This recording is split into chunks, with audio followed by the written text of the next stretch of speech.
I have to tell you something before I go. The hospital room was quiet except for the soft beeping of machines and the shallow breath of the woman lying beneath the white sheets. Eleanor's voice was faint, barely more than a whisper, but those words hit Harold like a bullet. He leaned in, heart pounding in his 86-year-old chest, grasping her frail hand with trembling fingers. They had been married for 65 years, built a life from scratch, raised children, buried friends, survived wars and winters and financial storms. He thought he knew everything about her, every wrinkle, every smile, every story. But now, with her final moments slipping away, she was telling him there was something he didn't know. He forced a smile. "You don't have to say anything, Elle. Just rest." But she shook her head, eyes filled with something he hadn't seen in decades: shame. "No," she breathed, "I can't carry it anymore, not into the next life." He felt a chill crawl down his spine. "What are you talking about?" She stared past him, as if seeing something far away. It was 1957. Before the wedding. Before everything. And then she said it. "I was pregnant. With another man's child." Harold froze. For a moment the room vanished. The air felt thick. Heavy. He blinked, confused. "What? What do you mean?" Eleanor coughed, the sound sharp and raw. "I thought you'd leave me if I told you. I was so scared. You were kind, good. But I made a mistake before you. Just once. I didn't even know I was pregnant until after you proposed." Harold's hand dropped to his lap. He felt like the floor had fallen out from under him. "You're saying, our son—" "He's not yours," she whispered. And just like that, 65 years of belief unraveled. He thought back to the nights he paced the floor with baby Michael in his arms, to teaching him to ride a bike, to college visits, weddings, the birth of grandchildren. All of it, under the belief that this boy was his blood, his legacy. Eleanor squeezed his hand weakly, tears rolling into her grey hair.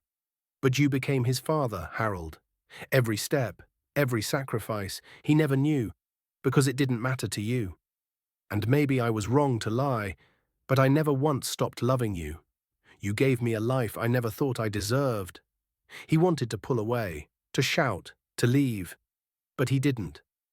Instead, he looked down at the woman he had spent his entire adult life beside, the woman who had held him through loss, who had worked night shifts while he built their home, who had sat at his mother's funeral in the rain without saying a word, just holding his hand.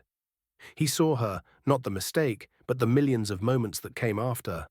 "I should hate you," he said quietly, "but all I feel is heartbreak." She blinked. "I'm sorry." There was silence. Then, almost inaudibly, she whispered, "Will you stay? Until I go?" And despite the storm raging inside his chest, he nodded. He stayed. He stayed as the machines beeped slower. He stayed as her breath faded. He stayed even when the doctor came in, laid a hand on his shoulder, and softly said, "She's gone."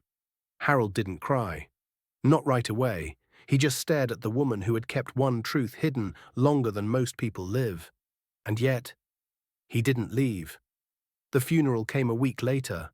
The children stood by his side. Michael, his son, held him up with strong arms and a broken heart.